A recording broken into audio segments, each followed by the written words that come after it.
بيحصل في الاعلام الرياضي. انتوا عارفين انا بقالي فتره كتير ما بظهرش، وكنت الحمد لله رب العالمين متعودين عليا ان انا دايما بحاول ان انا اكون صادق في معلوماتي. في اليوم من الايام طلعت واتكلمت على فكره ان جريده وحش و تمام، والدنيا قامت عليا.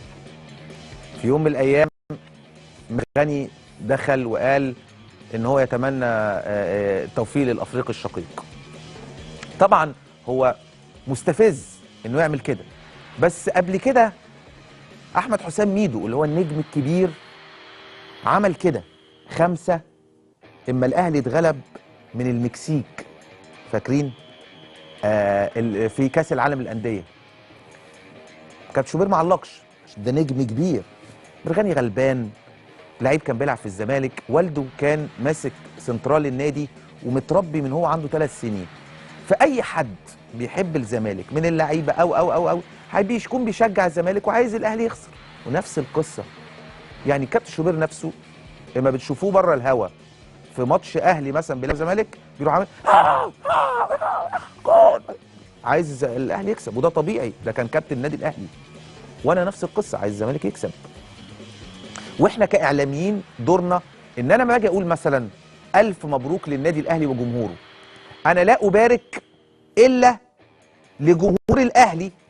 يعني انا بخاطب الاهلي، ممكن ما اكونش ببارك لنفسي او ببارك مثلا للزمالك، انا ببارك لجمهور النادي الاهلي. ده دوري كاعلامي، ان انا اكون على الشاشه ابارك للفائز وابارك للفائز، اقول هارد لك للخاسر واقول هارد لك للخاسر. لكن المشاعر اللي جوه القلب دي حاجه تانية، فلا بد ان ما يكونش فيه نفاق. تم شتم مرغني رغم ان هو مش نجم كبير، مش بيلعب في الاهلي ولا الزمالك، قال تويتايه عاديه ما كانش حد هيشوفها، اتعملت منها ليله وحكايه وروايه واتقفل في وشه السكه. دافعت عن فكره، انا مش عن مرغني، دافعت عن فكره ان اي اهلاوي سواء كلاعب او مجلس اداره او جمهور يتمنى هزيمه الزمالك لو منتمي للاهلي، ونفس القصه بالنسبه للزمالك، يتمنى يا جماعه تعالوا شوفوا في القهاوي، في القهاوي الناس اما الاهلي بيخش فيه جون الزمالك هو والاهلاويه زعلانين، اما الزمالك يخش فيه جون في ماتشات اللي هي فتح الرباطي والماتشات اللي معرفش ايه. الاعلام اللي احنا المفروض بقى نتعلمه ان ما ينفعش واحد يقول يعني الفاظ او يشتم. انت ممكن تقول وتنقد، ده دورك عادي، ينقدني يقول اي حاجه، لكن انت تقول مش عارف الاخ المتغندر تخلف عقلي. هو انا ممكن اقول مثلا شوشو اللي متخلف عقلي؟ يعني متغندر يعني انا غندور يعني؟ ما ينفعش يا جماعه، ما ينفعش. انا ليا راي وحضرتك ليك راي، انت قول رايك، بس انت بتحجر على رايي ليه؟ تعالوا نشوف قال ايه ونرجع لكم تاني. مرغني كابتن شوبير بيقول اصل ايه عندك؟ كابتن شوبير زعل، مش عارف زعل ليه. زوجته السيده المحترمه طلعت بتشتم في الزمالك، بتقول ايه تمامكم، ده تمامكم يا زملكاويه، وايه الشماته اللي انتوا فيها دي؟ يعني زوجة حضرتك يعني ما نغلطش في اي حد، فانت حضرتك جيت على المرغني ليه؟ طب ما تقول لزوجة حضرتك. دي نقطه. النقطه الثانيه، هو انت ما جيتش على ميدو ليه؟ ما عمل 5 ولا ميدو نجم كبير ولا ايه؟ مرغني غلبان. طيب تعالوا بقى شوفوا كابتن شوبير نفسه وهو عمال، وماتش الزمالك والفتح الرباطي شغال، ماتش الزمالك والفتح الرباطي شغال، وفي الدقيقه حاجه و80 و2-2 والزمالك هيصعد، الزمالك كسب 3-2 في الضايع، الزمالك هيصعد. فابتدى يقول ايه؟ ان ما اعرفش مين هيصعد، والفرقه اللي صعدت والفرقه اللي صعدت والفرقه صعدت، ودلوقتي الماتش شغال بتاع الاهلي والزمالك، ولغايه دلوقتي الزمالك صاعد. وبعد كده قال الفرقه اللي هتصعد، وراح قال حاجه غريبه طلعت من قلبه كده لوحدها غلط، وما عرفش يصلحها او ما صلحهاش او نسي. انت عارف اللي بيطلع من القلب بيوصل للقلب. تعال نشوف كابتن شوبير قال ايه غريبه جدا على الهوا. تعال نشوف.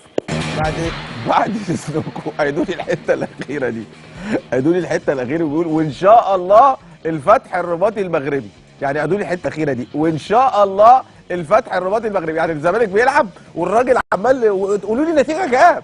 ووسط تحكيم عادل جدا، هو لغايه دلوقتي صعد الزمالك، بس عشان نطمن الساده المشاهدين. بس بعد كده الفرقه اللي صعدت ده وان شاء الله الفتح الرباطي المغربي ان شاء الله. الفتح الرباطي المغربي تقريبا الكابتن شوبير عنده عرق مغربي، يعني فعشان كده الوطنيه عنده ان هو يقول الفتح يصعد.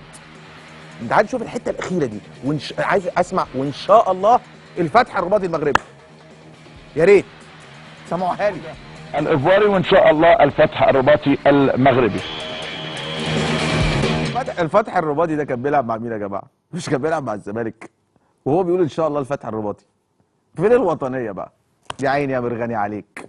طيب وبعد كده بقيت متخلف عقليا، المتغندر بقيت متخلف عقليا. طيب تعالوا نشوف بقى. كابتن شوبير طلع مع الاعلامي الزميل خالد صلاح رئيس تحرير اليوم السابع، وراجل محترم جدا. انا بحب اليوم السابع جدا بصراحه، مع اني زعلان منهم شويه امبارح ومن فيتو كمان، لان مع مكالمه مرتضى واتكلم على السفير السعودي ابتدوا يقولوا ايه اخبار منسوبه للموقع الرسمي، اخبار ما اعرفش. يعني المفروض احنا بنذكر الفيتو بنذكر اليوم السابع، اما تكون حاجه احنا بنحاول نصنع الحدث، اما تكون عندنا لابد ان هو يذكر الموضوع فين، مش اللي هو يعني اي حاجه وخلاص.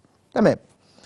فطلع قال خالد الغندور انت ايه رايك فيه كاعلامي؟ خالد صلاح بيقول له استاذ خالد صلاح، فقال له اعلامي غير ناضج، لسه قدامه فترة كبيرة جدا عقبال ما يتعلم يعني ايه اعلام.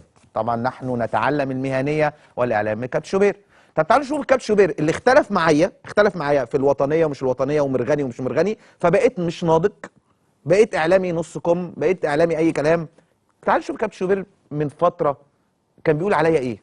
تعالوا نشوف مين اللي بياخد الحاجات شخصية، مين اللي تحول من كويس بقى وحش عشان بشخصن المواضيع. تمام. ده كابتن شوبير. شادي محمد بيطلع في قناه النادي الاهلي. انا نفسي يعني شادي وهشام يطلعوا يقولوا احنا بندافع عن الاهلي في الحق والباطل، اي حاجه اي حد يفتح بقه على الاهلي احنا موجودين مفيش مشكله. لكن ما ينفعش يقول ايه نحن ننبذ التعصب ونحن ضد التعصب ونحن لا علاقه لنا ونحن في قناه الاهلي نحاول ان نعمل، والكلام اللي هو الكبير دوت. مع ان شادي محمد لما مشي هاجم جوزيه وهاجم احمد حسن عشان الشاره وهاجم لعيبه الاهلي وهاجم مجلس اداره الاهلي، يعني هاجمهم في الجرايد وعمل احاديث وكان بيتكلم عليهم. طب وانت كابتن النادي الاهلي فانت وانا ده من حقك، انا ما بقولش ان ده من حقك، ليه بقى بتحجر على حقوق الاخرين ان هم ينقضوا النادي الاهلي؟ وفي بعض الاحيان اخبار حقيقيه. تعالوا شوفوا شادي محمد وهو بينقض جوزيه، تعالوا نشوف.